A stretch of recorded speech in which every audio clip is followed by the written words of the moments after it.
ማርቆስ ምዕራፍ 3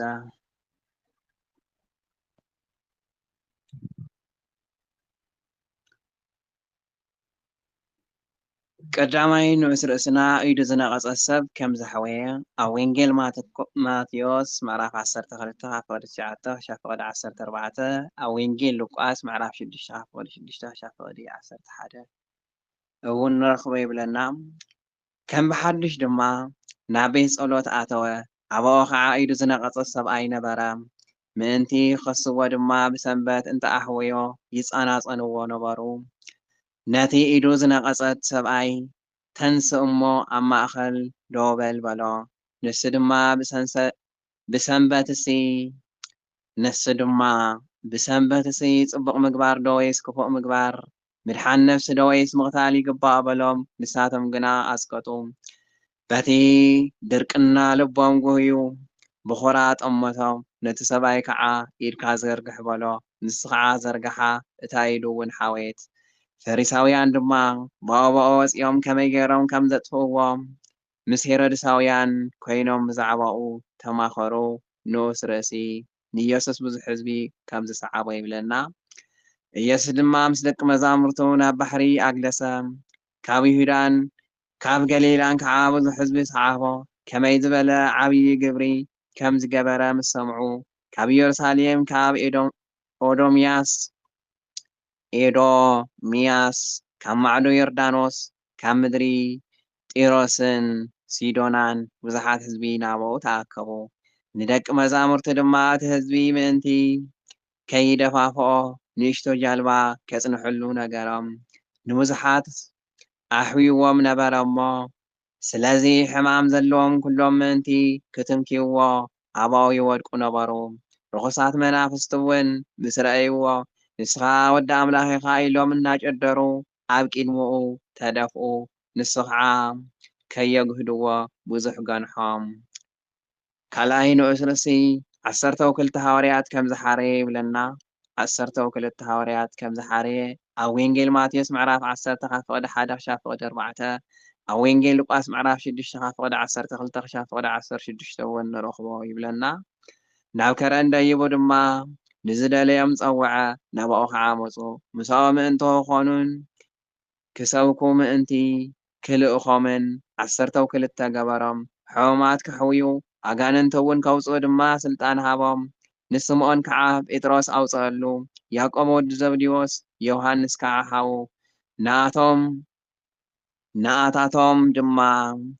በኣርኔርጌስ ኣውፅአሎም ማለት ደቂ ነጎዳ። በኣኔርጌስ ኣውፅአሎም ማለት ደቂ ነጎዳ። እንድርያስን ፊልጶስን ቤርተሌሜዎስን ማቴዎስን ቶማስን ያዕቆብ ወዲ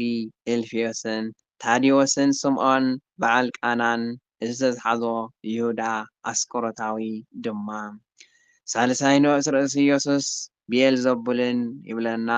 ኢየሱስን ብኤልዘቡልን ኣብ ወንጌል ማቴዎስ 12 ካብ ፍቕዲ 22 ክሳብ ፍቕዲ 32 ኣብ ወንጌል ሉቃስ ምዕራፍ 11 ካብ ፍቕዲ 14 ክሳብ ፍቕዲ 23 ከምኡውን 12 ካብ ፍቕዲ 10 ንረኽቦ ይብለና። ናብ ቤት ከዓ ኣተወ። ምብላዕ እንጀራ ክሳዕ ዝስእኑ ከዓ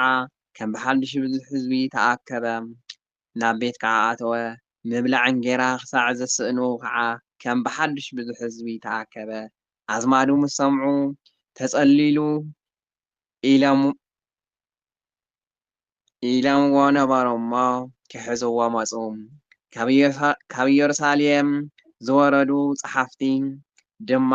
ብኤልዘብል ኣሎ፣ ነጋንንቲ ብሓለቓ ኣጋንንቲ እዩ ዘውፅኦም ዘሎ በሉ። ኢየሱስ ፀውዖም ብምስላታት ከዓ በሎም፣ ሰይጣን ከመይ ገይሩ ሰይጣን ከውፅኦ ይኾነሉ? መንግስቲ ንንሕድሕዳ እንተተፈላለየት እታ መንግስቲ እቲኣ ክትቀውም ኣይትኽእልን እያ። ቤት እውን ንንሕድሕዳ እንተተፈላለየት እታ ቤት እቲኣ ክትቀውም ኣይትኽእልን። ሰይጣን ከዓ ንገዛእ ርእሱ እንተተጻረረን እንተተፈላለየን ይጠፍእ እምበር ክቀውም ኣይኽእልን። ሓደ እኳ ቅድም ነቲ ሓያል እንተዘይኣሰረ ናብ ቤት ሓያል ኣትዩ ገንዘቡ ክብዝብዝ ዝኽእል የልቦን። ሽዑ ከዓ ቤቱ ይብዝበዝ። ንደቂ ሰብ ኩሉ ሓጢኣትን ዝጸርፍዎ ዘበለ ጸርፍን ክሕደገሎም እዩ። እቲ ንመንፈስ ቅዱስ ዝጸረፈ ግና ሓጢኣትን ዘለኣለም ይኹንኖ እምበር ንዘለኣለም ሕድገት ከም ዘይረክብ ብሓቂ እብለኩም ኣለኹ። ርኹብ መንፈስ ኣለዎ ስለ ዝበሉ እዩ እዚ ዝበሎም። ኣዶ ኢየሱስን ኣሕዋቱን ይብለና ንኡስ ርእሲ ኣዶ ኢየሱስን ኣሕዋቱን ኣብ ወንጌል ማቴዎስ ምዕራፍ 12 ካብ ፍቕዲ 46 ክሳብ ፍቕዲ 50 ኣብ ወንጌል ሉቃስ ምዕራፍ 8 ካብ ፍቕዲ 19 ክሳብ ፍቕዲ 21 ንረኽቦ ይብለና። ኣዲኡን ኣሕዋትን መፁ ብወፃኢ ደው ኢሎም ከዓ ደኣ ኩሉ ብዙሕ ህዝቢ ከቢብዎ ተቐሚጡ ነበረ እሞ እንሆ ኣዴኻን ኣሕዋትካን ኣብ ወፃኢ ኣለዉ ይደልዩኻ እውን ኣለዉ በልዎም። መሊሱ በሎም ኣደይ መን እያ ኣሕዋተይ ከ እንመን እዮም? ነቶም ከቢቦምዎ ተቐሚጦም ዘለዉ ጠሚቱ ከዓ ኣደይን ኣሕዋተይንሲ እኒሄው ሓወይን ሓብተይን ኣደይንሲ ፍቓድ ኣምላኽ ዝገብር ዘበለ ኩሉ እዩ በሎም። ኣሜን። ኦ ጎይታ ብቅዱስ ወንጌልካ ንኣምን ኣድሕነና። ኣሜን። ዘጉደልክዎ ዘንጠብክዎ ቅዱስ ቃል እግዚኣብሔር ኣምላኽ ብኣፈ ትጉሃን ቅዱሳን መላእኽቲ ይተኣረመለይ። ኣሜን። ኣሜን። ቃል ሕይወት ይስምዐልና። ስለ ቃሉ ናይ ተቃለ ባዕልቤት ቅዱስ እግዚኣብሔር ኣምላኽና ስሙ ዝኸበረን ዝተመስገነን ይኹን። ወንጌል ማርቆስ ምዕራፍ 3 5 ንኡሳት ክፍልታት ዝሓዘት እያ። ቀዳማይ ጎይታና ኢየሱስ ክርስቶስ ሓደ ኢዱ ዝሰለለት ሰብ ከም ዘድሐነ፣ ካልኣይ ጎይታና ኢየሱስ ክርስቶስ ተኣምራት ከም ዝገበረ፣ ሳልሳይ ጎይታና ኢየሱስ ክርስቶስ 12 ሃዋርያት ከም ዝሾመ፣ ራብዓይ ንጎይታና ንኢየሱስ ክርስቶስ ንኣጋንንቲ ብቢኤልዜቡል ዘውፅኦም ከም ዝበልዎ፣ ሓምሻይ እኖ ኢየሱስን ኣሕዋቱን ንጎይታና ንኢየሱስ ክርስቶስ ክወስድዎ ከም ዝመፁ፣ ቀዳማይ ሓደ ኢዱ ዝሰለለት ሰብ ከም ዝሐወየ ኢየሱስ መሊሱ ናብ ቤተ ጸሎት ኣይሁድ ኣትዩ ኣብኡ ከዓ ኢዱ ዝሰለለት ሰብ ነበረ ኢሉ ጎይታና ኢየሱስ ክርስቶስ ብዕለተ ሰንበት ደቀ መዛሙርቱ ኣብ ምዕራፍ 2 ከም ዝረኣናዮ ብማእኸል ግራት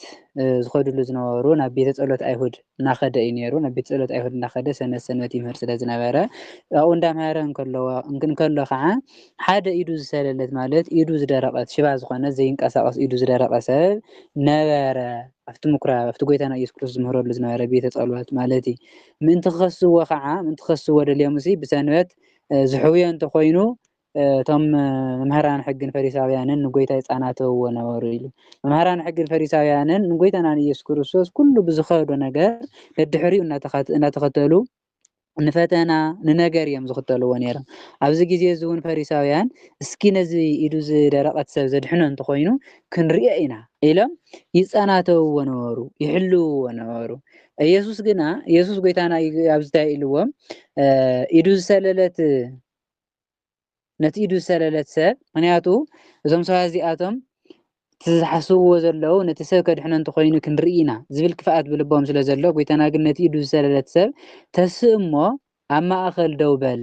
ኢሉ ኣዘዞ። ታ ስለ ዝደለየ እዩ እቶም ሰባት ንዕኡ እስኪ ዘድሕኖ እንተኮይኑ ክንርኢ ኢና ናበልኦም እቶም ካህናት ዝፅበዩ ዘለው። ጎይታ ከዓ ነቲ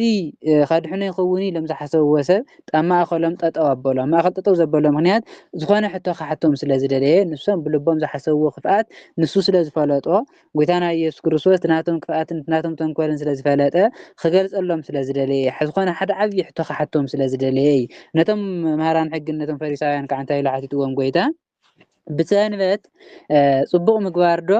ወይ ክፉእ ምግባር፣ ነብሲ ምድሓን ዶ ወይ ምቕታል ይግባእ በሎም። ምክንያቱ ብሰንበት እዚ እንታይ ምስራሕ ይሓይሽ? ፅቡቕ ምግባር ዶ ወይስ ክፉእ ምስራሕ? ነብሲ ምድሓን ዶ ወይስ ነብሲ ምቕታል? መን ይሓይሽ ይመስለኩም ዝብል ጥያቄ ጠየቆም። እዚ ዝብሎም ዘሎ ጎይታና ኢየሱስ ክርስቶስ ብሰንበት ፅቡቕ ስራሕ ይሰርሕ ይምህር ድውያት ይፍውስ ነቶም ኣጋንንቲ ዝሓደርዎም እቶም ኣጋንንቶም የውፀሎም ንሶም ግን ብዕለት ሰንበት እዮም ዝገብሩ ዘለው ክፍኣት እዮም ዝኣልሙ ዘለው ተንኮል እዮም ዝፈጥሩ ዘለው ጎይታና ኢየሱስ ክርስቶስ ብዕለተ ሰንበት ነብሲ እዩ ዘድሕን ዝሓመመ ሰብ ይፍውስ ዝሞተ ሰብ የድሕን ብዕለተ ሰንበት ብሓፂሩ ፅቡቅ ስነ ምግባር ይሰርሕ ንሶም ግን ብዕለተ ሰንበት ንሰብ ከመይ ገይሮም ከም ዝቀትሉ ጎይታና ኢየሱስ ክርስቶስ ከመይ ገይሮም ከም ዝቀትልዎ እንዳተማኸሩ ዝውዕሉ ሕዚ ጎይታና ኢየሱስ ክርስቶስ ነቲ ኢዱ ዝሰደደት ኣብ ማእኸሎም ጠጠው ኣቢሉ እስኪ ብዕለተ ሰንበት እንታይ እዩ ዝግባእ እስኪ ንገሩኒ መን እዩ ዝሓይሽ ነብሲ ምቕታል ዲሓይሽ ነብሲ ምድሓን ፅቡቅ ምግባር ዲሓይሽ ክፉእ ምግባር ኢሉ ምስ ሓተቶም ንሳቶም ግን እንታይ ኢሎም ስቕ ኢሎም ክምልሱ ኣይከኣሉን ኣብቲ ሕማቅ ስነ ምግባርን ኣብቲ ምቕታልን ዘለው ንሳቶም እዮም ኣብቲ ፅቡቅ ስነ ምግባርን ኣብቲ ነብሲ ምድሓንን ዘሎ ጎይታና ኢየሱስ ክርስቶስ እዩ ኣብቲ ሕማቅ ስነ ምግባር ዘለው ግና ንሳቶም እዮም ኣብቲ ሕማቅ ስነ ምግባር ዝርከቡ ኣብቲ ክፉእ ስነ ምግባር ኣብቲ ሕማቅ ነገር ዘለው እቶም መምሃራን ሕግን ወይ ከዓ እቶም ፈሪሳውያን ስለ ዝኾኑ ነዚ ነገር እዚ ክምልስዎ ኣይከኣሉን መልሲ ክህቡ ኣይከኣሉን ሱቕ በሉ በቲ ትረት ልቦም ጎይታ በቲ ናቶም ትረት ልቢ ሓዚኑ ነቶም ኣብ ዙርኡ ዝነበሩ ኩሎም እውን ብቁጣዕ ጠመቶም እሞ ነቶም ሰባት ሱቕ ብምባሎም መልሲ ብዘይመሃቦም እቶም ኣብ ዙርኡ ከቢቦም ዝነበሩ ኩሎም እውን ብቁጣዕ ጠመቶም እሞ ነቲ ኢዱ ዝሰለለት ሰብ ኢድካ ዘርግሕ በሎ ኢዱ ምስ ዘርግሐ ታሓንቲ ሽባ ዝኾነት ኢዱ ወይ ከዓ ደሪቃ ዝነበረት ኢዱ ከምታ ሓንቲ ሓወየት ክልቲአን ኢዱ ጥዕያት ኮይነን ማለት እዩ ጎይታና ኢየሱስ ክርስቶስ ናይዞም ሰባት እዚኣቶም ትረት ልቢ ምስ ረኣየ ክንደይ ይጭክኑ ምክንያቱ ነብሲ ምድሓን ይሓይሽ ኣድሕኖ ክተድሕኖ ይግባእ ኢሎም ክዛረቡ ይግብኦም ነይሩ ግን ጨካናት ምዃኖም ተረርቲ ልቢ ምዃኖም ርኡ ብጣዕሚ ተቆጥዐ ብቁጣዕ እውን ጠመቶም ክብል እንከሎ ብጣዕሚ ሓዘነሎም እቲ ትረት ልቦም እቲ ክፍኣቶም እቲ ተንኮሎምስ ክንደይን ከም ዝኾነ ጎይታና ኢየሱስ ክርስቶስ በዞም ሰባት እዚኣቶም የመና ሓዘነ ነቲ ኢዱ ዝሰለለት ሰብ ግና ኢድካ ዘርግሕ ኢሉ ኣሕወዮ እቲ ሓንቲ ኢዱ እውን ከምቲ ሓንቲ ኮነት ኢሉ ፈሪሳውያን ድማ እቶም ኣብኡ ዝነበሩ ፈሪሳውያንን መምሃራን ሕግን ድማ ፈሪሳውያን ወፂኦም ብቁልጡፍ ከመይ ገይሮም ከም ዝቀትልዎ ከመይ ገይሮም ክቀትልዎ ከም ዘለዎም ምስ ሰብ ሄሮድስ ተማኸሩ ሰብ ሄሮድስ ማለት ናይ ሄሮድስ ኣገልገልቲ ወታደራት ማለት እዩ ምስ ናይ ሄሮድስ ሰባት ነዚ ሰብ እዚ ከመይ ጌርና ክንቀትሎ ኣለና ከመይ ጌርና ናብ ሞት ሕሊፍና ክንወስድ ዝግባእ ኢሎም ንጎይታና ንኢየሱስ ክርስቶስ ዝቀትልሉ ምክንያት ፈጠሩ ጎይታ ነብሲ የድሕን ንሶም ከዓ ነብሲ ዝቀትልሉ ይእልሹ ጎይታ ፅቡቅ ይሰርሕ ንሶም ከዓ ክፉእ እንዳሰርሑ ይውዕሉ ክፉእ ነገር እንዳፈጠሩ ይውዕሉ ኣብዚ ግዜ ከዓ ወፂኦም ንጎይታ ከመይ ጌርና ብቁልጡፍ ክንቀትሎ ኣለና ኢሎም ፈሪሳውያን ምስ ናይ ሄሮድስ ሰባት ተማኸሩ ኢሉ ኣብዛ ቀዳመይቲ ክፍሊ እዚኣ ንመሃሮ ትምህርቲ ጎይታና ኢየሱስ ክርስቶስ ብዕለተ ሰንበት ኣብ ቤተ ጸሎት ኣይሁድ እንዳኸደ ይምህር ከም ዝነበረ ይፍውስ ከም ዝነበረ ኣጋንንት የውፅእ ከም ዝነበረ ነቶም መምሃራን ሕግን ፈሪሳውያን ግን ናቶም ክፍኣትን ተንኮልን ናቶም ክፍኣት ተንኮል ክንደይን ከም ዝነበረ ንጎይታና ንኢየሱስ ክርስቶስ ሕድሕድ ብዝኸዶ ቦታ እንዳተኸተሉ ይፈታተንዎ ከም ዝነበሩ ንሳቶም ጎይታ ነዚ ሰብ እዚ ዘድሕኖ እንተኮይኑ ክንርኢና ኢሎም ንጎይታ ይፍትንዎ ከም ዝነበሩ ጎይታ ግን ናቶም ክፍኣትን ተንኮልን ፈሊጡ ሓደ ዓብይ ጥያቄ ከም ዝጠየቆም ብሰንበት እንታይ ምግባር ይሓይሽ ፅቡቅ ምስራሕ ዶ ወይ ክፉእ ምግባር ነብሲ ምድሓን ዶ ወይስ ምቕታል መን ይሓይሽ ኢሉ ምስ ጠየቆም ንሳቶም ኣብቲ ክፉእ ስራሕ ኣብቲ ነብሲ ምቕታል ስለ ዝርከቡ መልሲ ኣይሃቡን ሱቕ ኢሎም መልሲ ክህቡ ዘይከኣሉ ስለ ዝኾነ እቲ ሕማቅ እቲ ክፉእ ስነ ምግባርን እቲ ነብሲ ምቕታልን ናቶም ስራሕ እዩ እቲ ፅቡቅ ስራሕና እቲ ነብሲ ምድሓን ድማ ናይ ጎይታና ኢየሱስ ክርስቶስ ስራሕ እዩ ኣብዚ ግዜ እዚ ግን መልሲ ኣይሃቡን ጎይታ ነዞም ሰባት እዚኣቶም ብትረት ልቦም ንሰብ ዘይርህርሁ ምዃኖም ነቲ ህዝቢ ዘይሓሊሉ ብምዃኖም ምክንያቱ ካብቲ ህዝቢ ብዙሕ ነገር ይጥቀሙ ኣስራት ይቕበሉ ገንዘብ ይቕበሉ ትዘምፅዎ ገንዘብ ኩሉ ካብቲ ህዝቢ ይቕበሉ እዮም ነቲ ህዝቢ ግን ምንም ርህራሄ ዝበሃል ነገር የብሎምን ክመሃረ ይደልዩን ክፍወሰ ይደልዩን ብጣዕሚ ተረርቲ ልቢ ነይሮም መምሃራን ሕግን ፈሪሳውያንን እዚ ምስ ረኣየ ግን ጎይታና ኢየሱስ ክርስቶስ የመና ከም ዝሓዘነ ብጣዕሚ ተረርቲ ልቢ ከም ዝነበሩ ክፍኣት ከም ዝነበሩ ካልኣይ እውን ወፂኦም ንጎይታና ኢየሱስ ክርስቶስ ክቐትልዎ ከም ዝተማኸሩ እያ ትምህረና ማለት እዩ ኣብዚ ክነስተውዕሎ ዝግባእ ፈሪሳውያን ንጎይታና ኢየሱስ ክርስቶስ ይፈታተንዎ ነይሮም ፈሪሳውያን ንጎይታና ኢየሱስ ክርስቶስ ክቐትልዎ ይማኸሩ ነይሮም ኢልካ ምትራኽ ጥራሕ ኣይኮነን ንዓና ዝጠቕመና ንሕና ናይ ፈሪሳውያን ህይወት ፈሪሳውያን ኣብ ዘመን ጎይታ ኣንጻር ጎይታ ነይሮም ንሕና እውን ንናይ ክርስቶስ ሕጊ ኣንጻር እንተኮይንና ቀተልቲ ክርስቶስ ኢና ነቶም ናይ ክርስቶስ ሰባት ዘይንፈቱ እንተኮይንና ቀተልቲ ክርስቶስ ኢና ሕጊ ክርስቶስ ዘይንሰምዕ ሕጊ ክርስቶስ ዘይንሕሉ እንተኮይንና ቀተልቲ ክርስቶስን ሰቐልቲ ክርስቶስን ቀተልቲ ነብስን ገበርቲ ክፉእን ኢና ንኸውን ማለት እዩ ሕጊ ክርስቶስ እንተሓሊና ግን ናይ ክርስቶስ ንኸውን ኣለና ፅቡቕ ስራሕ ንሰርሕ ኣለና ማለት እዩ ሕዚ እውን ክቡራን ኣሕዋተይ እቲ ትምህርቲ እንመሃሮ ኩሉ ክነስተውዕሉ ኣለና ምክንያቱ ናብ ሂወትና ክንቀይሮ ኣለና ንሕና ኣበየናይ ሂወት ኣለና ኣበየናይ ደረጃ ኣለና ምስ ክርስቶስ ኣምላኽና ዘለና ርክብ እንታይ እዩ እናበልና ክንከይድ ኣለና እምበር ናይ ፈሪሳውያን ታሪክ ናይ መምሃራን ሕጊ ታሪክ ናይ ክርስቶስ ታሪክ ስለ ዝተረኽና ናብ በዓልና ናብ ሂወትና እንተቀይርና እዩ ክጠቕመና ዝኽእል እምበር ከም ታሪክ ጌርና እንተቆፂርናዮ ምንም ክጠቕመና ይኽእልን ማለት እዩ ካልአይቲ ክፍሊ ጎይታና ኢየሱስ ክርስቶስ ተኣምር ከም ዝገበረ ኢየሱስ ምስ ደቀ መዛሙርቱ ናብ ባሕረ ግለሰ ናብ ባሕሪ ገሊላ ከባቢ ከደ ካብ ይሁዳን ካብ ገሊላን ከዓ ብዙሓት ሰባት ሰዓብዎ ኣብቲ ባሕሪ ናብ ባሕሪ ይሁዳ ስለዝዘወረ ብኡ ስለዝተንቀሳቀሰ ካብ ይሁዳን ካብ ገሊላን ከባቢ ኣብኡ ዘለው ሰባት ንጎይታና ኢየሱስ ክርስቶስ ብዙሓት ሰባት ተኸተልዎ ዝኽተልዎ ዘለው ድማ ጎይታ ተኣምር ክገብረልና ካድሕነና ክምህረና ኢሎም ደድሕሪ ጎይታ ተኸተሉ ከምኡ እውን ብዙሕ ህዝቢ ነቲ ኩሉ ዝገበሮ ሰሚዑ ካብ ኢየሩሳሌም ካብ ከተማ ኢየሩሳሌም ማለት እዩ ካብ ኤዶምያስ ዝተባሃለ ቦታ ካብ ኤዶምያስ ካብ ማዕዶ ዮርዳኖስ ካብ ዙርያ ጢሮስን ሲዶናን ዝተባሃለ ወሰን ኢየሩሳሌም ዘሎ ኤዶምያስን ወሰን ከባቢ ኢየሩሳሌም ዘሎ ደንበራት ዘለዎ ዓድታት እዮም ካብዞም ዓድታት እዚኣቶም ተወፃፂኦም ካብ ከተማ ኢየሩሳሌም ተይተረፈ ናይ ጎይታና ኢየሱስ ክርስቶስ ዝና ናይ ጎይታና ኢየሱስ ክርስቶስ ሓይሉ ተኣምሩ ትምህርቱ ምስተሰምዐ ብዙሓት ሰባት ናብ ጎይታ መፁ ካብ ከተማ ኢየሩሳሌም ካብ ኤዶምያስ ካብ ማዕዶ ዮርዳኖስ ካብ ጢሮስን ሲዶናን ካብዘን ዓድታት እዚኣተን ናፍቲ ጎይታ ዘለዎ ናብ ባሕሪ ዮርዳኖስ ከባቢ መፁ ብምኽንያት በዝሒ ህዝቢ ብዙሕ ህዝቢ ካብዚ ኩሉ ዓድታት ናብ ጎይታ ብዙሕ ህዝቢ ስለ ዝመፀ ምእንቲ ከይዳፍኦ ምክንያቱ ንጎይታና ኢየሱስ ክርስቶስ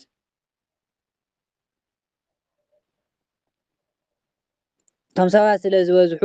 ምእንቲ ከይዳፍእዎ ምእንቲ ከይፀዓዓቕ ምእንቲ ነቶም ደቀ መዛሙርቱ ኣቐዲሞም ጃለባ ከዳልዎ ምእንቲ ጃለባ ኣዳሊኹም ፅንሑ ምእንቲ ኢሉ ነቶም ደቀ መዛሙርቱ ኣቐዲሙ ነገሮም ጃለባ ኣዳልዉ ዝበለሉ ኣቐዲምኩም ኣዳልዉ ዝሎም ዘሎ እቲ ሰብ ስለ ዝበዝሐ ፀኒሑ መሕለፊ ከይስእን ምእንቲ ስለዝፀዓዓቕ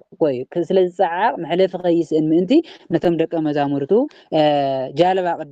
ኣቐዲምኩም ጃለባ ኣዘጋጅው ኢሉ ነቶም ደቀ መዛሙርቱ ነገሮም ኣዘዞም ማለት እዩ ንብዙሓት ድማ ካብቶም ካብ ኢየሩሳሌም ካብ ጢሮስ ካብ ኤዶምያስ ካብ ሲዶና ካብ ገሊላ ካብ ይሁዳ ካብዘን ዓድታት እዚኣተን ዝተኸተልዎ ሰባት ብዙሓት ሰባት ተኸቲሎም ነይሮም ነዞም ንብዙሓት ድማ ኣሕወዮም ብዙሕ ዓይነት ሕማም ዝነበሮም ኣጋንንቲ ዝሓደሮም ባዕፂሩ ብዙሕ ዝተፈላለየ ሕማም ዘለዎም ሰባት ስለ ዝነበሩ ነዞም ሰባት እዚኣቶም ኣሕየዎም ኩሎም ቶም ሕማም ዘለዎም ድማ ምንቲ ንጎይታ ክነኽእዎ ዝወድቁ ጎይታና ኢየሱስ ክርስቶስ ክነኽኡ ዝወድቁ ዝዳፍኡ ነበሩ ንጎይታ ክነኽኡ ንጎይታና ኢየሱስ ክርስቶስ ክነኽኡ ናብ ጎይታና ኢየሱስ ክርስቶስ ክቐርቡ ዝወድቁን ዝዳፍኡ ነበሩ ናብኡ ምእንቲ ንጎይታ ምእንቲ ክነኽኡ ንዕኡ ክረኽቡ ምእንቲ ካብ ሕማሞም ካብቲ ዘለዎም ሽግር ምእንቲ ክፍወሱ ናብ ጎይታና ናብ ኢየሱስ ክርስቶስ ክቐርቡ ብጣዕሚ ብዙሓት ሰባት ናብ ጎይታ ንክቐርቡ ይዳፍኡ ነበሩ እቶም ርኩሳት መናፍስቲ እቶም ርኩሳት ኣጋንንቲ ኣብቶም ሰባት ሓዲሮም ዝነበሩ ኣብቶም ሰባት ዝነበረ ብዙሕ ዝተፈላለየ ሕማማት ከዓ ንጎይታ ምስ ረኣይዎ ቅድሚ ጎይታ ከም ዘለዎ ምስ ፈለጡ ንስኻ ወዲ እግዚኣብሔር ኢኻ ኢሎም እናኣወዩ ኣብ ቅድሚኡ ወድቁ ነበሩ እቶም ኣጋንንቲ ዝሓደርዎም ሰባት ማለት እዩ እቶም ኣጋንንቲ ዝሓደርዎም እቶም ክፉኣት መናፍስቲ ዝሓደርዎም ሰባት ንስኻ ብሓቂ ወዲ እግዚኣብሔር ኢኻ ወዲ እግዚኣብሔር ምዃንካ ንፈልጥ ኢና እናበሉ ኣብ ቅድሚ ጎይታ ይወድቁ ነበሩ የንገርግሩ እውን ነበሩ ንስ ግና ከየግህድዎ ኣበርቲዑ ኣዘዞም ኢሉ ጎይታና ኢየሱስ ከየግህድዎ ኣበርቲዑ ኣዘዞም ማለት እቶም ሰባት እቶም ኣጋንንቲ ካውፅኦም ከሎ እቶም ኣጋንንቲ ወፂኦም እቶም ኣጋንንቲ እውን ወዲ እግዚኣብሔር ኢኻ እንዳበሉ ይምስክሩ ነይሮም እቶም ሰባት እውን ምስተፈወሱ ብሓቂ ወዲ እግዚኣብሔር ኢኻ ወዲ እግዚኣብሔር ምዃኑ ኣጋንንቲ ክምስክሩ ከለዉ ስለ ዝሰምዑ ነቶም ሰባት ጎይታና ኢየሱስ ክርስቶስ ወዲ እግዚኣብሔር ኢልኩም ኣይትዛረቡ ኢሉ ዝኸልኦም ዘሎ ኣይትናገሩ ኢሉ ዝኽልክለሎም ዘሎ ምክንያት ፈሪሳውያን ኣይኮነን ነዚ ነገር ሰሚዖም ወዲ እግዚኣብሔር ኢኻ ወዲ እግዚኣብሔር እዩ ከምዚ ኢሎም ኣጋንንቲ መስኪሮም ብሉ ወዲ እግዚኣብሔር ኢኻ ክብሉ ከለዉ ሰሚዕና ኢሎም ተዛሪቦም ኣይኮነን ነዚ ዓብይ ነገር ሰሚዖም በዓሎም እኳስ ንጎይታ ፈተና እንዳፈተኑ ፈተና እናዘጋጀው እዮም ዝፍትንዎ እዚ ፈተና እዚ ከይለዓል እዚ ፈተና እዚ ከይመፅእ ኢሉ ጎይታና ኢየሱስ ክርስቶስ ከዓ ኣይትናገሩ ዝበሎም እምበር ካልእ ኣይኮነን ማለት እዩ ኣብዛ ካልአይቲ ክፍሊ እዚኣ ንመሃሮ ትምህርቲ ድማ ጎይታና ኢየሱስ ክርስቶስ ናብ ባሕሪ ገሊላ ምስ ደቀ መዛሙርቱ ከም ዝኸደ ካብ ጢሮስ ካብ ሲዶና ካብ ማዕዶ ዮርዳኖስ ካብ ኤዶምያስ ካብ ኢየሩሳሌም ካብ ይሁዳን ገሊላን ከዓ ንጎይታና ንኢየሱስ ክርስቶስ ካብ ዘን ዓድታት እዚኣቶም ተዋፃፂኦም ብዙሓት ህዝቢ ከም ዝሰዓብዎ ጎይታ እውን ንኩሎም ከም ዝሐወዮም ንጎይታ ክነኽኡ ናብ ጎይታ ንክቐርቡ እውን እቶም ሰባት ክነኽእዎ ይዳፍኡን ይወድቁን ከም ዝነበሩ ንጎይታ ንክረኽቡ እቶም ክፉኣት መናፍስቲ እውን ሕያው ወዲያው እግዚኣብሔር ኢኻ እንዳበሉ ከም ዝመስከሩ ጎይታ ነቶም ሰባት ከይትገልፁኒ ዝገሰፆም ግን ዕንቅፋት ዘይምዃን እምበር ንኻሊእ ከም ዘይኮነ ያተርድአና ማለት እዩ። ካልአይቲ ክፍሊ ሳልሰይቲ ክፍሊ ጎይታና ኢየሱስ ክርስቶስ 12 ሃዋርያት ከም ዝሓረየ 12 ሃዋርያት ከም ዝሓረየ ዝውን ኣብ ማቴዎስ ወንጌል ምዕራፍ 10 ከም ዝተምሃርናዮ ማለት እዩ። ኢየሱስ ናብ እምባ ደይኡ ነቶም ዝደለዮም ፀውዖም ንሳቶም ከዓ ናብኡ መፁ ነቶም ዝደለዮም ነቶም ኣገልገልቲ ገይሩ ክሸሞም ነቶም ሃዋርያት ልኡኻት ገይሩ ክሸሞም ነቶም ትንቢት ተነገረሎም ወይ መፅእ ኣምላክ ወልደ ኣምላክ ወይ ሃሪ 12 ሃዋርያት ተባሂሉ ትንቢት ዝተነገረሎም ነዚ ትንቢት እዚ ንክፍፅም ኣምላኽ ወደ ኣምላኽ ክመፅእ እዩ 12 ሃዋርያት እውን ክሸውም እዩ ተባሂሉ ዝተነገረ ትንቢት ምእንቲ ክፍፅም ጎይታና ኢየሱስ ክርስቶስ ነቶም ደቀ መዛሙርቱ ፀውዖም እሞ ምስኡ ክኾኑን ክሰብኩን ምእንቲ ክልእኾምን 12 ሃዋርያት ኣና 12 መሪፁ ሃዋርያት ኢሉ ሰመዮም ትንቢት ኣቀዲሙ ሃዋርያት ተባሂሉ ተነጊርሎም ነይሩ ኣምላኽ ወደ ኣምላኽ ክመፅእ እዩ 12 ሃዋርያት እውን ክሰይም እዩ ተባሂሉ ትንቢት ተነጊሩ ነይሩ ጎይታና ኢየሱስ ክርስቶስ ከዓ ከምቲ ትንቢት ንምፍፃም እዚ ትንቢት እዚ ንምፍፃም ነቶም 12 ክሰብኩ ምስኡ እውን ክኾኑ ከግልግሉ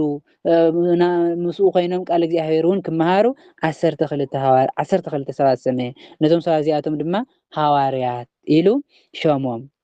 ሕሙማት ክሕውዩ ኣጋንንቲ እውን ከውፅኡ ድማ ስልጣን ሃቦም ንሃዋርያት እውን ጎይታና ኢየሱስ ክርስቶስ ኣጋንንቲ ተውፅኡ ሕሙማት ድሕኑ ሙታነ ትንስኡ ለምጻም አንጽሁ ጸማማት ተስምዑ ወንጌል ስበኹ ኢሉ ነዞም ደቀ መዛሙርቱ ሸሙ ነዚ ስልጣን ዝሃቦም እቶም 12 ደቀ መዛሙርቱ ድማ ኢሉ እቶም 12 ደቀ መዛሙርቱ ናይ ጎይታና ኢየሱስ ክርስቶስ ደቀ መዛሙርቲ ቀዳማይ ጴጥሮስ ኢሉ ሰመዮ ጴጥሮስ ተባሃለ ከዓ ስምዖን እዩ ጴጥሮስ እቶም 12 ማለት እዩ እቶም ቦአኔሬጌስ ማለት ከዓ ቦአኔሬጌስ ደቅ ነጎድጓድ ማለት እዩ እቶም ደቅ ነጎድጓድ ማለት ደቅ ዘብዴዎስ ቦአኔሬጌስ ማለት ደቅ ነጎድጓድ ማለት እዩ ተርጉሙ ወለ ትርጉሙ ደቅ ነጎድጓድ ተባሂሎም ዝተጸውዑ ከዓ ደቅ ዘብዴዎስ ያዕቆብን ሓው ዮሐንስን ማለት እዩ ደቅ ዘብዴዎስ ጴጥሮስ ሓደ ያዕቆብ ክልተ ዮሐንስ ሰለስተ ሃዋርያት ማለት እዩ እንድርያስ ከዓ ሓው ጴጥሮስ ማለት እዩ ኣርባዕተ ፊልጶስ ሓሙሽተ በርቶሎሜዎስ 6 ማቴዎስ 7 ቶማስ 8 ወዲ እልፍዮስ ያዕቆብ 9 ታዴዎስ 10 ስምዖን ቀነናዊ ኢሉ ስምዖን ቀነናዊ ማለት ናትናኤል ማለት እዩ ስምዖን ቀነናዊ እና እቲ ሕሊፉ ዝሃቦ ይሁዳ አስቆሮታዊ 12 ነዞም 12 ሃዋርያት ጎይታና ኢየሱስ ክርስቶስ ሸሞም ከሎ ከዓ ኣጋንንቲ የውፅኡ ሙታን ትንስኡ ለምጻም አንጽሁ ወንጌል ስበኹ ብኸንቱ ዝተቀበልኩሞ ብኸንቱ ሃው ብዘይዋጋ ዝተቀበልኩሞ ብዘይዋጋ ሃው ናፍቲ ትኸድዎ ዓዲ ድማ ስንቂ ክዳን ጫማ እዚ ኩሉ ኣብቲ ምዕራፍ 10 ከም ዝረኣናዮ ኩሉ ኣይተሓዙ ኣብቲ ዝኸድኩሞ ዓዲ ኣብቲ ዝዓረፍኩሞ ኣብኡ ከይድኩም ዘቕረብልኩም ተመገቡን ብልዑን ኢሉ ነቶም 12 ሃዋርያት ጎይታና ኢየሱስ ክርስቶስ ነዚ ስልጣን እዚ ፈሪው ሓሪው ነዚ ስልጣን እዚ ሂቡ 12 ሃዋርያት ኢሉ ሸሞም ኢሉ ኣብዛ ሳልሰይቲ ክፍሊ እዚኣ ንመሃሮ ትምህርቲ ልክዕ ከምቲ ማቴዎስ ምዕራፍ 10 ዝተምሃርናዮ ናይ ስሞም ትርጉም ኣብኡ ገሊፅናዮ ኢለ ኣብዚ ብደንብ ዘይገለፅኩት ናይ ስሞም ትርጉም እና ኣብዚኣ ብሓፂሩ ንመሃራ ጎይታና ኢየሱስ ክርስቶስ ጸሎት ጸልዩ ን12 ሃዋርያት ከም ዝሾመ ጸሎት ጸልዩ ጸሎት ድማ ጎይታና ኢየሱስ ክርስቶስ ከም ሰብነቱ ሰብ ከም ምዃኑ ጸሎት ይጽሊ እዚ ድማ ንዓና ዓብይ ትምህርቲ እዩ ስኻትኩም ዝኾነ ነገር ክትገብሩ ዝኾነ ስራሕ ክትሰርሑ ከለኹም ጸሎት ጸልይኹም ግበሩ ጸሎት ኣቀዲምኩም ብጸሎት ንእግዚኣብሔር ኣምላኽኩም ሕተቱ ድሕሪ ከዓ ዘድለኹምዎ ነገር ስርሑ ንምባል ንዓና ዓብይ ትምህርቲ ንምሃብ ንዓና 12 ሃዋርያት ከም ዝሾመ ነቶም ሃዋርያት ድማ ስልጣን ከም ዝሃቦም እያ ትምህረና ቦአኔሬጌስ ማለት ከዓ ደቂ ነጎድጓድ ማለት ደቂ ነጎድጓድ ተባሂሎም ዘለው ድማ ያዕቆብን ዮሃንስ እዩ። ደቂ ነጎድጓድ ዝተባሃሉ ምክንያት ከዓ ቁጡዓት ስለዝኾኑ ብጣዕሚ ቁጡዕ ስለዝነበሩ ንእግዚአብሔር ቀናኣት ስለዝነበሩ በዚ እዮም ደቂ ነጎድጓድ ተባሂሎም ዘለው። እሺ ራብዒቲ ክፍሊ ንጎይታና ንኢየሱስ ክርስቶስ ንኣጋንንቲ ብቢኤልዜቡል ዘውፅኦም ከም ዝበልዎ ፈሪሳውያን ክብሪ ንክርስቶስ ይኹን ክብሪ ንጎይታና ኢየሱስ ክርስቶስ ይኹን ኣጋንንቲ ሲ ብቢኤልዜቡል ዘውፅእ ከም ዝበልዎ ኢየሱስ ጎይታና ኢየሱስ ክርስቶስ ናብ ገዛ ምስ ኣተወ ምብላዕ ምግቢ ክሳዕ ዝስእኑ መሊሱ ብዙሕ ህዝቢ ተኣከበ። ጎይታ መጀመርያ ብዙሓት ህዝቢ ካብ ኢየሩሳሌም ካብ ጢሮስ ካብ ኤዶምያስ ካብ ገሊላና ይሁዳ ማዕዶ ዮርዳኖስ ካብዘን ዓድታት እዚኣቶም ብዙሓት ህዝቢ መፅኦም ተኸቲሎሞ ነይሮም። ነዞም ህዝቢ እዚኣቶም ዝነበሮም ፀገም ፈቲሕሎም ሕሙማቶም ፈዊስሎም ኣጋንንቲ ሓዲሮሞም ዝነበሩ ኣውፅኢሎም ካብኡ ውፅእ ኢሉ ናብ እንዳ ጴጥሮስ ገዛ እዩ ከይዱኒ ናብ እንዳ ጴጥሮስ ገዛ ምስ ከደ ምግቢ ክበልዑ እውን ኣይሰኣኑን ኣይከኣሉን። ምግቢ ክበልዑ ምስ ደለዩ ምግቢ ዝበልዑላ ጌታ ዘዕርፉላ ግዜ ምስ ደለዩ ሽዑ ብዙሓት ህዝቢ ናብቲ ጎይታ ዘለዎ ተኣከቡ። ብዙሓት ህዝቢ ናብቲ ጎይታ ዘለዎ ተኣከቡ ኢሉ እቶም ኣዝማዱ ከዓ ዓቢዱ እዩ እንትብሉ ሰሚዖም ክሕዝዎ መፁ ኢሉ ኣዝማዱ ተባሂሎም ዘለው ኣዴና ቅድስቲ ድንግል ማርያም ደቂ ዮሴፍ ያዕቆብ ይሁዳ ዮሳ ስምዖን እዞም ኣርባዕተ እዚኣቶም ኣዝማዱ ተባሂሎም ዘለው ኣዴና ቅድስቲ ድንግል ማርያም ኣዲኡ ኣደ ጎይታ እቶም ኣርባዕተ ደቂ ዘብዴዎስ ከዓ ኣሕዋቱ ተባሂሎም ዘለው ሓቢሮም ስለዝዓበዩ እዚኦም እዮም። ነዚኦም እቶም ፈሪሳውያን እንታይ ኢሎም ነጊሮሞም ነይሮም ሲ ሰብ የብሉን ድዩ ታኾንኩም ዘይትከናኸንዎ ያኽለካ ዘይትብልዎ ዓቢዱ እኮ እዩ እኒሀ ልቡ ጠሊምዎ ልቡ ክሳዕ ዝጠልሞ ዘምህር ሲ ሰብ ከም ዘይብሉ ንምንታይ ኢኹም ዕርፍ ዘይትብልዎ ያኽለካ ዘይትብልዎ ኢሎም ኣደንጊፆሞም ንኣዴና ንቅድስቲ ድንግል ማርያምና ንደቂ ያዕቆብ ማለት እዩ። ኣብዚ ግዜ እዚ እቶም ሰሚዖም ክብል ከሎ ናይ እቶም ፈሪሳውያን ንኣዴና ንቅድስቲ ድንግል ማርያምና ንደቂ ያዕቆብ ነጊሮሞም ማለት እዩ። ካብ ኢየሩሳሌም ዝወረዱ መምሃራን ሕጊ ድማ ካብ ከተማ ኢየሩሳሌም ናብቲ ጎይታ ዘለዎ ዝመፁ መምሃራን ሕጊ ናብ ቅፍርናሆም ከባቢ ዝመፁ መምሃራን ሕጊ ብኤልዜቡል ሒዝዎ ኣሎ። ምክንያቱስ ሰይጣን ክብሪ ንክርስቶስ ይኹን ሰይጣን ሒዝዎ ኣሎ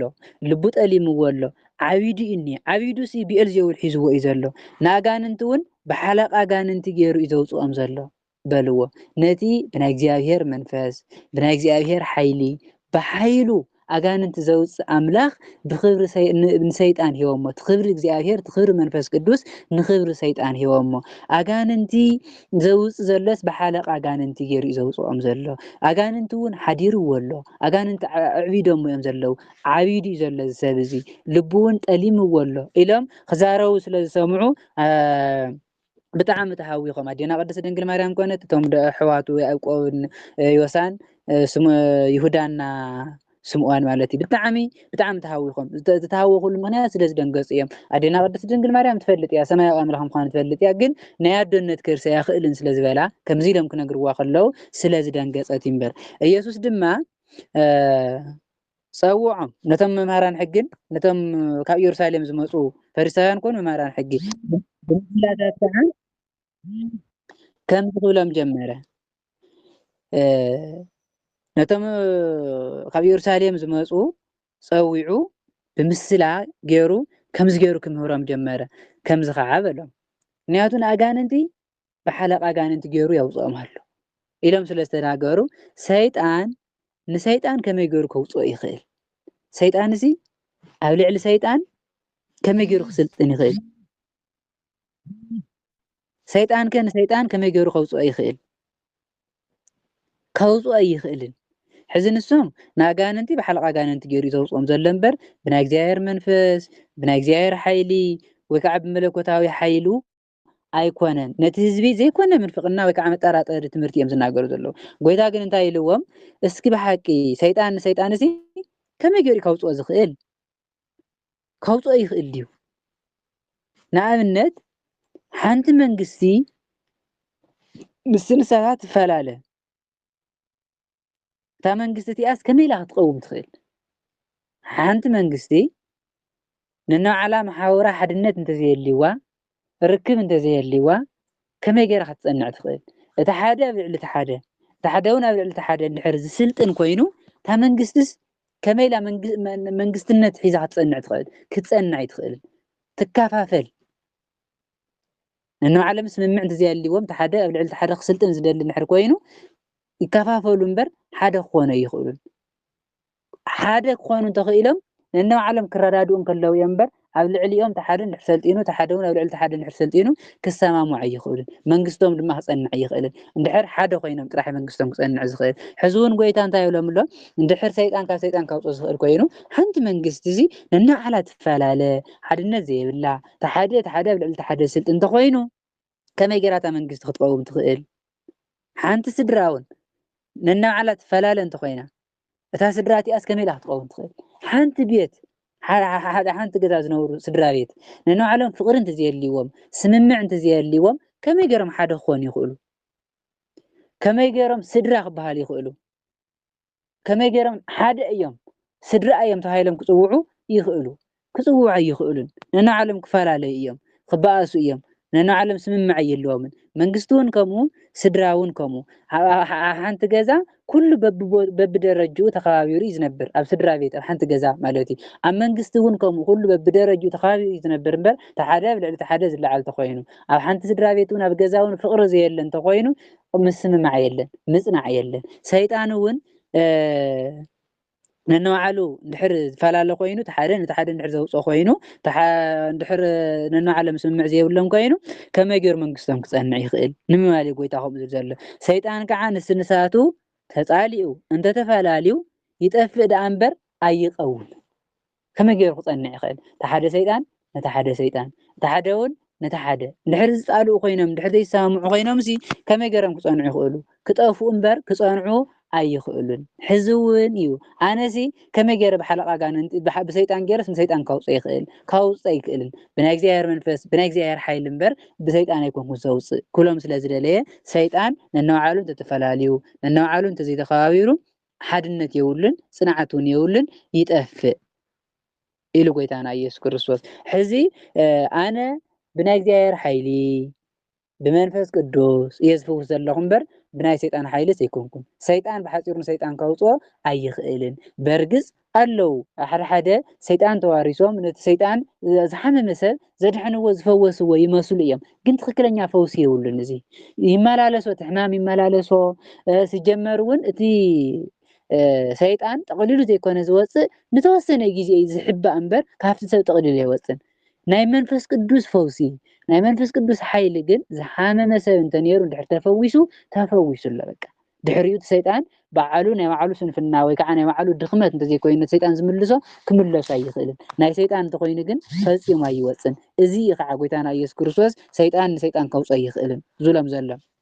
ካሊእ ምስላውን መሊሱ ኢሎም ነቲ ሓያል ቅድም እንታይ ኣሰረ ኣብ ገዛ ሓያል ኣትዩ ንብረቱ ክጉርጉር ዝኽእል ሓደ እኳ የለን ምስ ኣሰሮ ግና ነቲ ገዝኡ ክጉርጉሮ ይኽእል እዩ ሓያል ሓደ ሓያል ሰብ ሃፍቲ ዘለዎ ብዙሕ ንብረት ዘለዎ ሰብ እንተልዩ ናፍቲ ንብረቱ ከኣቱ ዝደለየ ሰብ እንተልዩ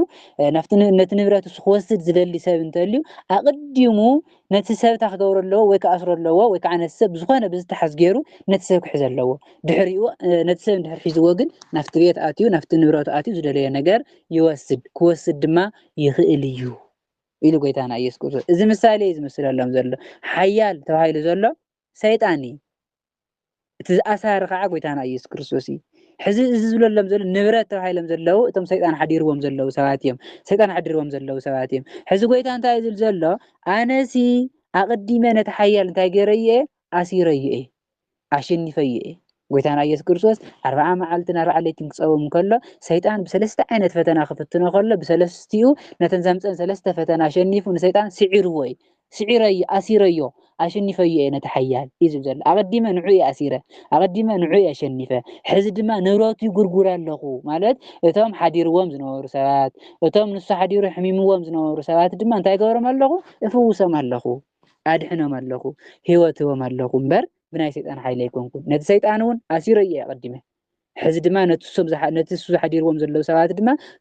ካብቶም ሰባት የውፅኡ ኣለኹ ንብረተይ ይወስድ ኣለኹ ነቶም ናቱ ንብረት ናተይ ገይሩ ናቱ ይድሕዝዎም ዝነበሩ ሰባት እንዳብ ጎርጎርኩ ናተይ ይገብሮም ኣለኹ ንዕኡ ድማ የውፅኡ ኣለኹ እዩ ዘሎ ጎይታና ኢየሱስ ክርስቶስ ብሓቂ ብለኩም ኣለኹ ንደቂ ሰብ ኩሉ ሓጢኣትን ፅርፈትን ክሕደገሎም እዩ ንደቂ ሰብ ኩሉ ሓጢኣትን ፅርፈትን ክሕደገሎም እዩ ኣብ ማቴዎስ ወንጌል ኣብ ማቴዎስ ወንጌል ምዕራፍ 12:31 እንታይ ዝብል ንወዲ ሰብ ኩሉ ሓጢኣትን ፅርፈትን ይሕደገሉ ንመንፈስ ቅዱስ ተፃረፈ ግና ሓጢኣቱ ኣይሕደገሉን ይቕረውን ክበሃል ኣይኽእልን ይብል ኣብዚ ከዓ እንታይ ኢሉ ብሓቂ ብለኩም ኣለኹ ንደቂ ሰብ ኩሉ ሓጢኣትን ፅርፈትን ክሕደገሎም እዩ ንደቂ ሰብ ኣብ ልዕሊ ሰባት ዝተፃረፉ ኣብ ልዕሊ ክርስቶስ እውን ዝተፃረፉ ምክንያቱ ንክርስቶስ ምክንያት ኣለዎ ሰብ ስለ ዝኾነ ወዲ ዮሴፍ እንተበልዎ በርግፅ ስጋ ስለ ዝለበሰ ምስ ዮሴፍ እውን ስለ ዝዓበየ ምክንያት ኣለዎ ተተነሲዮም ብኩሉ ስሬት ኣይረኽቡን ማለት ኣይኮነን ግን ነዚኣ ምክንያት ኣለታ ነዚ ወዲ ዮሴፍ ንኽብሉ ምስ ዮሴፍ ስለ ዝዓበየ ኣብ ልዕሊ ሰብ እውን ዝተፃረፈ እንተተነሲሁ ስሬት ኃጢአት ኣለዎ ሓጢአቱ ክሕደገሉ ይኽእል እዩ ኢሉ ጎይታ እቲ ንመንፈስ ቅዱስ ዝፀርፍ ግና ንዘለኣለም ኩነኔ ደኣ ይኮነ እምበር ፈፂሙ ኣይሕደገሉ ንመንፈስ ቅዱስ ዝፃረፍ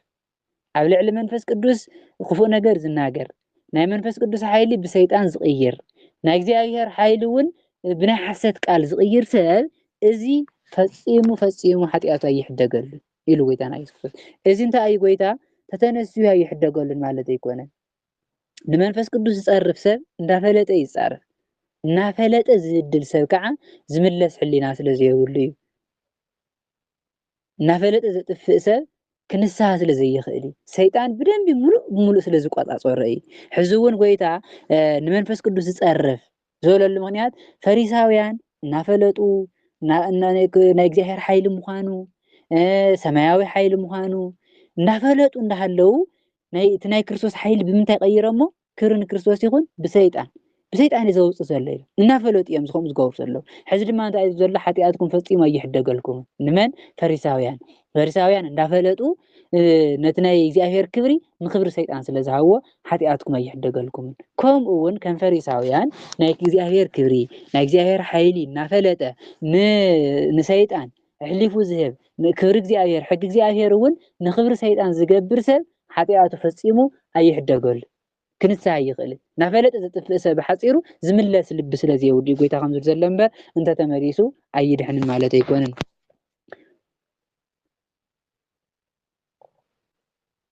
ጎይታና ኢየሱስ ክርስቶስ ቶም መምህራን ሕግን ቶም ፈሪሳውያንን ብኣጋንንቲ ዘውፅእ ዘሎ ኣጋንንቲ ድማ ሓዲሮም ኣለዉ ዓብይ ድዩን ዘሎ ልቡ እውን ጠሊምዎ ኣሎ ኢሎሞ ስለ ዝነበሩ ከምዚ ዝበለ ድማ ርኩስ መንፈስ ሓዲርዎ ስለ ዝበልዎ እዮም ጎይታ ነዚ ቃል እዚ ዝተናገረሉ ምክንያት ርኩስ መንፈስ ሓዲርዎ ዝብል ቃል ፈሪሳውያን ስለ ዝተዛረቡ ጎይታ ርኩስ መንፈስ ሓደሮ ሰብ ኣይኮነን መንፈስ ቅዱስ ዘለዎ መለኮታዊ ኣምላኽ ናይ እግዚአብሔር ሓይሊ ዝግለፀሉ መለኮታዊ ሓይሊ ዝግለፀሉ ኣምላኽ እምበር ናይ ሰይጣን ሓይሊ ዝግለፀሉ ሰይጣን ዝሓደሮ ኣይኮነን እዚ እናፈለጡ ከለዉ ግን ክርስቶስ እንታይ ኢሎሞ ናይ ሰይጣን መሕደሪ ዘውፅኡ ዘለዉ ብሰይጣን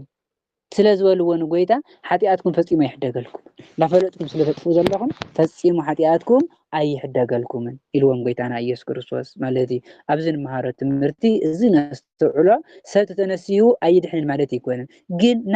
እናፈለጠ ካብ ሓጢአት ናብ ሓጢአት ዝኸድ ሰብ ስለ ዘይምለስ እዩ ዝምለስ ልቢ ስለ ዘይብሉ ዝስበር ልቢ ስለ ዘይብሉ ጎይታ ከም ዝብል ዘሎ እምበር ተተነሲዩ ንስሓ ዘይድምስሶ ንስሓ ዘይስሪ ሓጢአት የለን ግን ጎይታ ዝብል ዘሎ እዞም ፈሪሳውያን ዝምለሱ ሰባት ስለ ዘይኮኑ በዚ ቀፂሎም ኣለዉ ንክርስቶስ ክሳዕ ሞት ክሳዕ ዝሰቅልዎ ክኸዱ እዮም ከምኡ ዝበለ ሰብ ንእሽተይ ሓጢአት ብሓፂሩ ሰብ እታ ንእሽተይ ሓጢአት እንተዘይኣሪምዋ ካብ ንእሽተይ እንዳዓበየት ስለ ዝኸድ ናብ ፍፁም ሓጢአት እንተበፂሑ ከዓ ክምለስ ኣይኽእል ሙሉእ ሰይጣን ስለ ዝቆፃፀሮ ገና ብገኑ ብንእሽተይ እንዳሃለወ እንተተኣሪሙ እምበር እንድሕር እንዳዓበየ ከይዱ ንምምላሱ ከቢድ ስለ ዝኾነ እዩ ጎይታ ከም ዝብል ዘሎ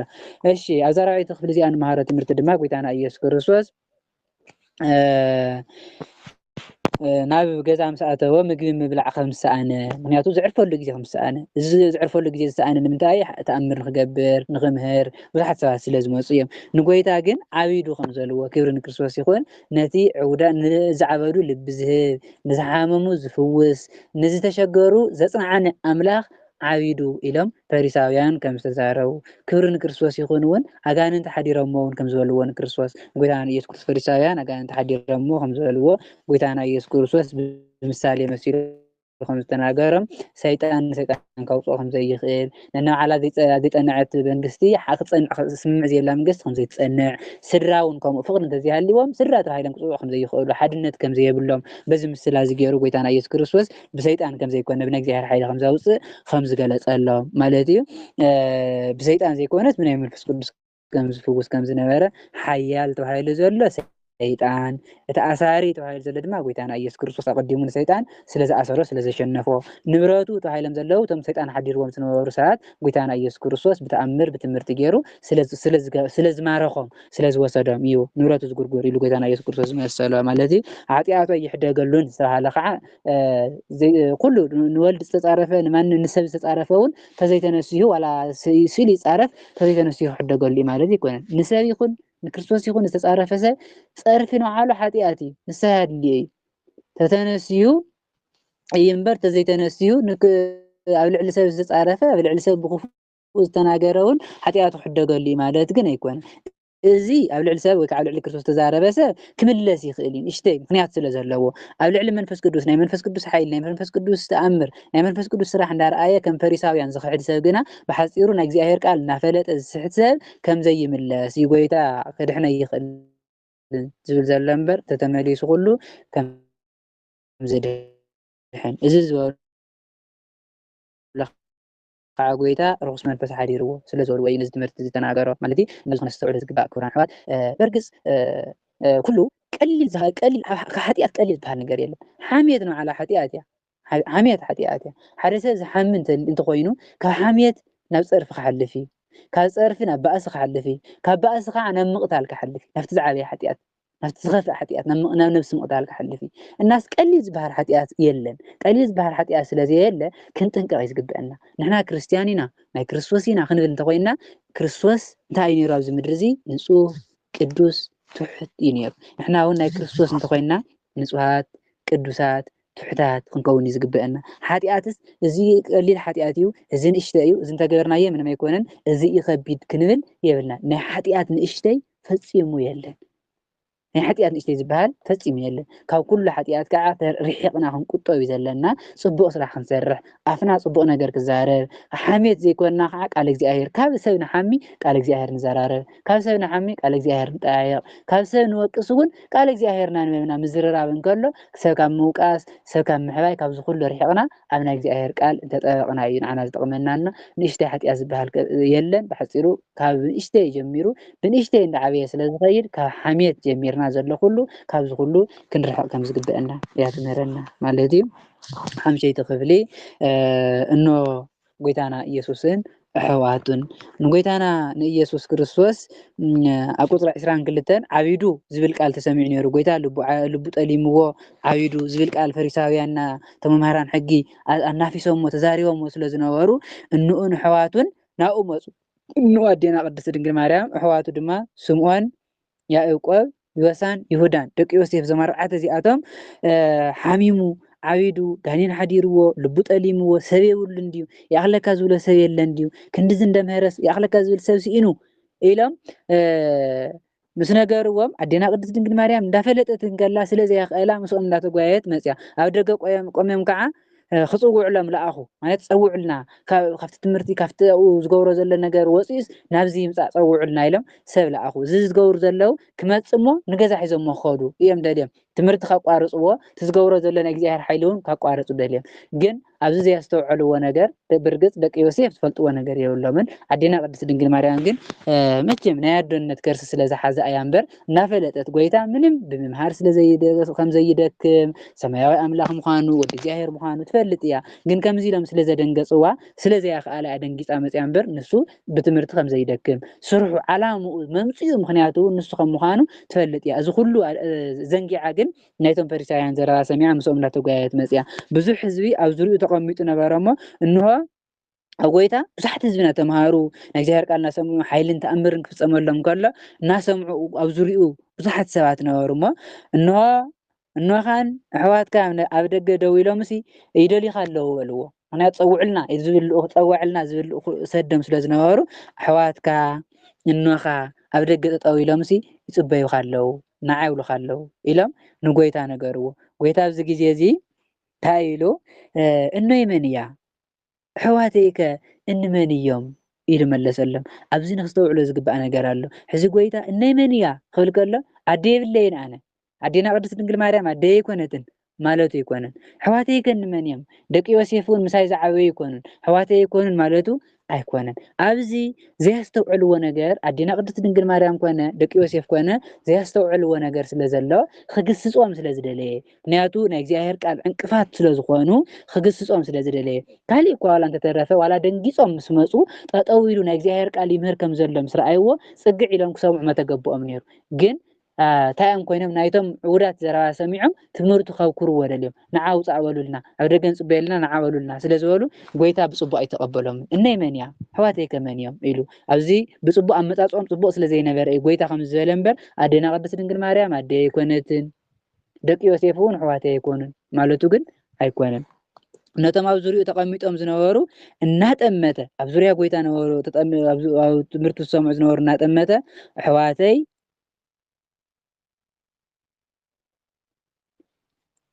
ነቶም ኣብ ዙርያ ጎይታ ዝነበሩ እናጠመተ ነቶም ኣብኡ ዝነበሩ ትምህርቲ ዝሰምዑ ዝነበሩ እናርኣየ ኣሕዋተይን ኣሓተይን እኒሄው ኣሕዋተይን ኣሓተይን እኒሄው እንመን እዮም እቶም ቃሉ ዝሰምዑ ዝነበሩ እቶም ተኣምር ክግበረሎም ኮፍ ኢሎም ኣብ ቅድሚ ጎይታ ኣብ ዙርያ ጎይታ ኮፍ ኢሎም ዝሰምዑ ዝፅበዩ ዝነበሩ ጎይታ እንታይ ኢልዎም እዚኦም እዮም ኣሕዋተይ ኣሓተይ እውን እዚኦም እዮም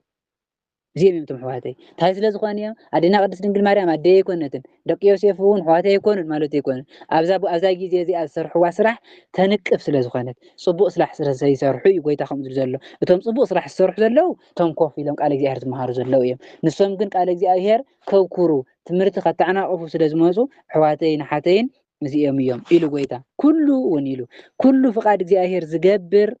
ናይ እግዚኣብሔር ፍቃድ ዝገብር ሓወይ ሓፍተይ እንወይ ንሱ እዩ እንታይ ዝገብር ናይ እግዚኣብሔር ፍቃድ ዝፍፅም ናይ እግዚኣብሔር ፍቃድ ዝደሊ ናይ እግዚኣብሔር ፍቃድ ዝሕሉ ሰብ ሓወይ ሓፍተይ እንወይ ንሱ እዩ ኢሉ ጎይታና ኢየሱስ ክርስቶስ ኣብዚ ግዜ እዚ ኣዴና ቅድስት ድንግል ማርያም ኮነት እቶም ደቂ ዮሴፍ ኮኑ ናይ እግዚኣብሔር ፍቃድ እንታይ ኮይኖም እዮም መፅኦም ዘለው መዕንቀፍቲ ጎይታና ኢየሱስ ክርስቶስ ፍቃዱ ክምህር እዩ ተኣምር ክገብር እዩ ንሶም ግና ናይቶም ዕውዳት ዘረባ ሰሚዖም ይኣኽለካ ስለ ዝበልዎ መዕንቀፍቲ ስለ ዝኾነ እዩ ጎይታ ከምኡ ዝብል ዘሎ ናይ ጎይታ ፍቃዱ ዝፍፅሙ ሕጉ ዝሕልው ኩሎም ቃሉ ዝሰምዑ ኣሕዋተይ ከም ዝበሎም ነቲኦም ግን ብፅቡቅ ስለ ዘይመፁ ብፅቡቅ ኣይተቐበሎምን እምበር ኣዴና ቅድስት ድንግል ማርያም ኣዲ እያ ደቂ ዮሴፍ እውን ኣሕዋት እዮም ነዛ ቃል እዚኣ ብዘይ ምርዳእ ዝትርጉምዋ ኣሕዋትና ኣለዉ ኣዴና ቅድስት ድንግል ማርያም ምስ ወለደቶ እምበር ድሕሪኡስ ምንም ኣይኮነትን ኣዴና ድንግል ማርያም ጎይታና ኢየሱስ ክርስቶስ ኣኽቢርዋ ኣይፈልጥን ምንም ኣይኮነትን መን እያ ኣደይ ኢሉ ተዛሪቡ እዩ ዝብሉ ሓደ ኣሕዋትና ዘይተረድኦም ብስሕተት ዝተረድእዎ ኣሕዋትና ስለ ዘለው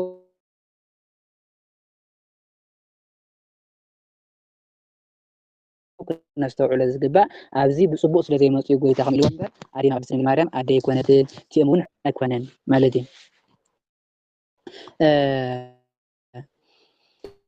ኣብዚ 5ይ ክፍሊ ኣብዛ መጨረሻ መሃሮ ትምህርቲ ድማ ኣዴና ቅድስት ድንግል ማርያምና ደቂ ዮሴፍ ንጎይታና ኢየሱስ ክርስቶስ ናይቶም ሰባት ዝረባ ሰሚዖም እንዳጎዩ ከም ዝመፁ ናብ ደገ ፀውዑልና ድማ ከም ዝበሉ ትምህርቲ ካብ ክርዎ ከም ዝደለዩ እቶም ሰባት እውን ከም ዝነገርዎ ጎይታና ኢየሱስ ክርስቶስ ግን ኣሕዋተይ እንወይ እዚኦም እዮም ዝበሎም መን እዮም ነቶም ቃል እግዚኣብሔር ዝሰምዑ ነበሩ ነቶም እግዚኣብሔር ቃል ክሰምዑ ኮፍ ኢሎም ነበሩ ነቶም እግዚኣብሔር ሓይሊ ዝርእዩ ነበሩ ሰባት እነይን ኣሕዋተይን ኢልዎም ኩሉ ፍቃድ ኣቡይ ዝፍፅም ሓወይ ሓፍተይ እንይ ንሱ እዩ ኢሉ ጎይታና ኢየሱስ ክርስቶስ ማለት እዩ እና ሕዚ ክቡራን ኣሕዋት ኣብዚ ከዓ ነስተውዕሉ እንታይ እዩ ንሕና ፈቃድ ክርስቶስ እንድሕር ፈፂምና ፈቃድ እግዚኣብሔር እንድሕር ሃሊና ቃል ክርስቶስ እንድሕር ሰሚዕና ቃል ወንጌሉ እንድሕር ሰሚዕና ናይ እግዚኣብሔር ትእዛዛት እንድሕር ሓሊና ኮይና ናይ ክርስቶስ እንታይ ኢና እኒና ማለት እዩ ኣሕዋቱ ኣሓቱ እንኡ ንኸውን ኣለና ማለት እዩ ክርስቶስ በዓሉ ኢሉና እዚ ቃል እዚ ቃለይ ዝሰምዑ ቃለይ ዝፍፅሙ ኣሕዋት እዮም ኣሓተ እዮም እነይ እውን ንሰምዮም ኢሉ ንሕና እውን ቃሉ ሰሚዕ ሕጉ ንፍፅም እንተኮይና ናይ ክርስቶስ ኣሕዋት ናይ ክርስቶስ ኣሓት ከም ምኳንና እዩ ናይ ክርስቶስ ኣሕዋት ናይ ክርስቶስ ኣሓት እንተኮይና ከዓ ሕጉ ክንፍፅም ብሕጉ ክንመላለስ ቃሉ ከዓ ክንሰምዕ እዩ ዘለና ሞ ክቡራን ኣሕዋተይ ነዚ ክንገብር ከዓ እግዚኣብሔር ኣምላኽና ይርደአና ፀጉኡ ይለኣኽልና መንፈሱ እውን ይሃበና ስለ ዝነበረና ፀኒዕት ቅዱስ እግዚኣብሔር ኣምላኽና ስሙ ዝኸበረን ዝተመስገነን ይኹን ካብ እግዚኣብሔር ኣቦናን ካብ ጎይታና ኢየሱስ ክርስቶስን ጸጋን